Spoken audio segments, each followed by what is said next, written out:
Philippe Mérier, pedagogo francés.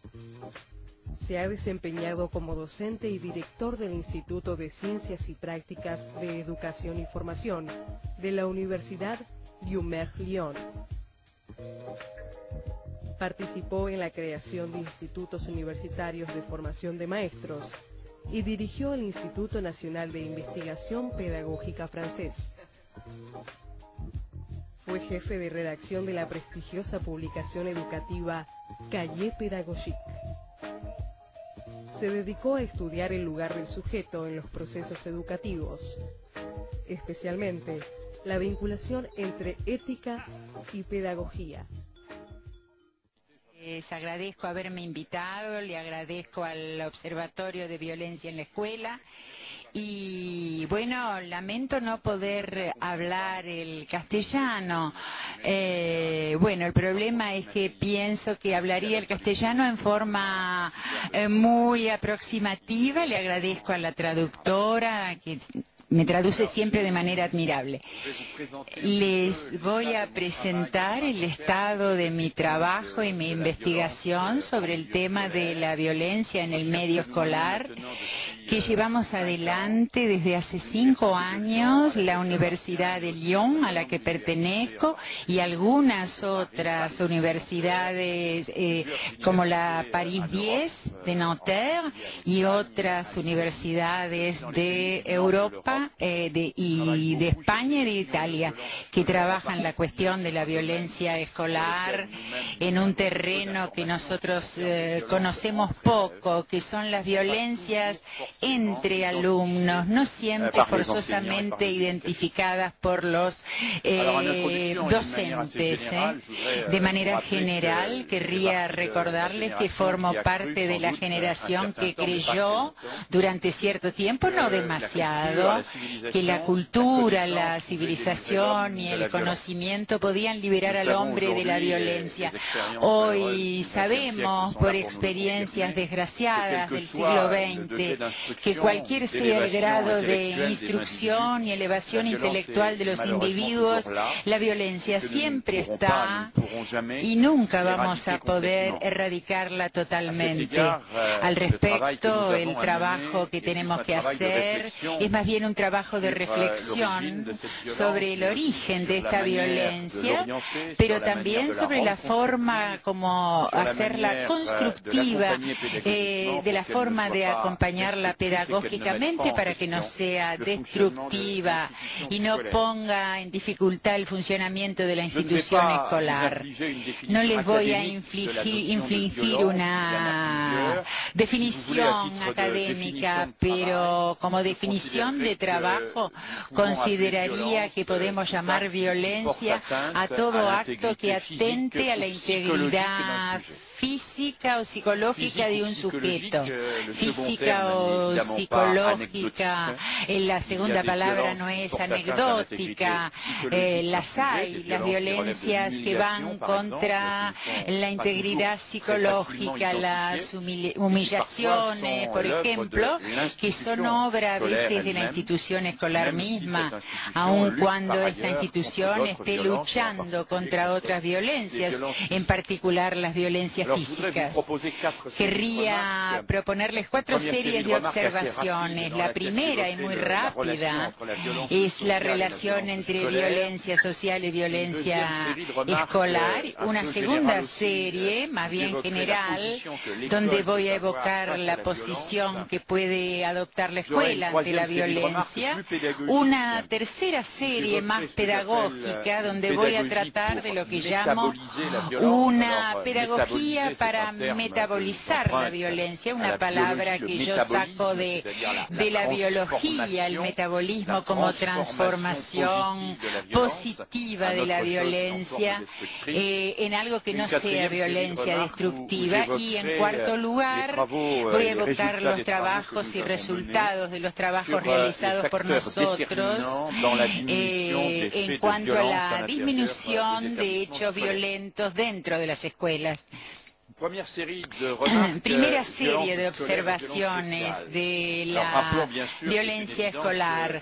La violencia no es un fenómeno inicialmente escolar, es un fenómeno social y por mucho tiempo la escuela logró luchar contra ella simplemente porque levantaba paredes entre ella y la sociedad y eran muros muy altos e importantes como para que la violencia se detuviera a las puertas de la escuela. Si las escuelas no eran tan violentas como antes, es simplemente porque el sistema era tal que los alumnos, en cierta forma, entraban a la escuela abandonando parte de sus personajes sociales y se sometían a las reglas impuestas dentro de la institución escolar. Esta violencia, además, del mismo modo, estaba contenida en la familia y en la calle. Lo que caracteriza nuestro siglo es hoy la disminución de los sistemas de contención, de los sistemas que llevan al sujeto a renunciar a su propia violencia. Y esta disminución de los sistemas de contención está ligada a la dilución, de una manera general, de las referencias religiosas, pero también morales, ampliamente compartidas. Esta función de disolución del superyo, como dirían los psicoanalistas, da a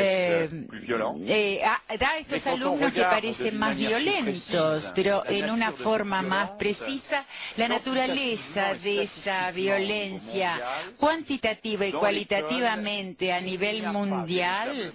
Bueno, en la escuela verdaderamente no hay un gran aumento de actos de violencia graves. Hay actos de violencia, son todos lamentables. Hay a veces violencia contra los docentes, pero a nivel internacional lo que se puede situar hoy es el alza sistemática de lo que podríamos llamar la excitación de los alumnos, una manera de estar dentro de un comportamiento que no lo hace precisamente disponible al saber escolar. Niños bólidos, es decir, que niños que reaccionan muy rápido, que no saben ponerle límite a sus impulsos. La crisis mayor hoy, me parece, es la del pasaje sistemático al acto. Los alumnos de hace 30, 40 años eran mentalmente quizá tan violentos como los de hoy, pero simplemente no pasaban al acto. Y es el pasaje al acto lo que me parece problemático. Ese pasaje al acto es un pasaje a la violencia, a veces en términos de agresión, otras un pasaje a la palabra, al grito, al insulto, que son todos comportamientos especialmente violentos para quien los vive, pero que sí la escuela encuentra como violentos, porque pone en peligro la organización misma de la institución y la imposibilidad de transmitir saberes. Nuestros amigos de Quebec, de Bélgica y de Suiza hicieron estudios en 27 países del mundo que muestran que el problema mayor de los profesores es la excitación del alumnado, la dificultad en hacerlos concentrar en su trabajo escolar, y la hemos verificado en cuanto a la concentración. Yo mismo, por ejemplo, el año pasado hice volver a hacer y repasar a niños de 10 años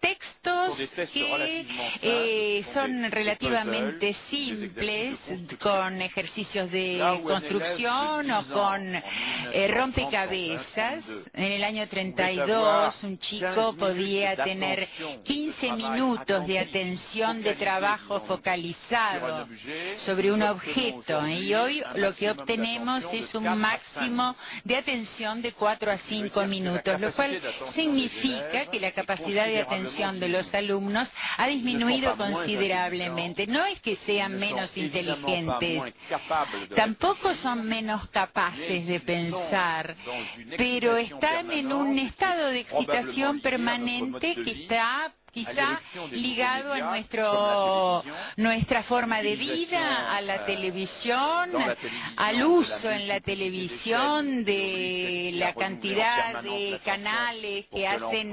que trabajan de modo que el chico no haga zapping. Y después está el tema internacional del cansancio, de la fatiga de los chicos que duermen mucho menos, están mucho más cansados, lo cual tiene que ver con las condiciones de los hogares en que viven. Antes la infancia estaba preservada de las preocupaciones de los adultos. En cambio hoy los chicos reciben como un chicotazo en la cara las tensiones de los adultos, que son cosas que los conmueven, que los ponen como sobre resortes, y como la contención no es suficiente, todo esto desencadena a partir de actos aparentemente benignos sistemas de violencia. Muchas veces la situación se presenta así. Hay una excitación generalizada, una tensión que va subiendo, y una nadería hace reaccionar, por ejemplo, a un alumno que decide intervenir para hacer que su compañero no le pegue, por ejemplo, y esto funciona como un chispazo que desencadena una pulseada, un frente a frente entre personas que una y otra, el maestro y los alumnos, procuran obtener la última palabra.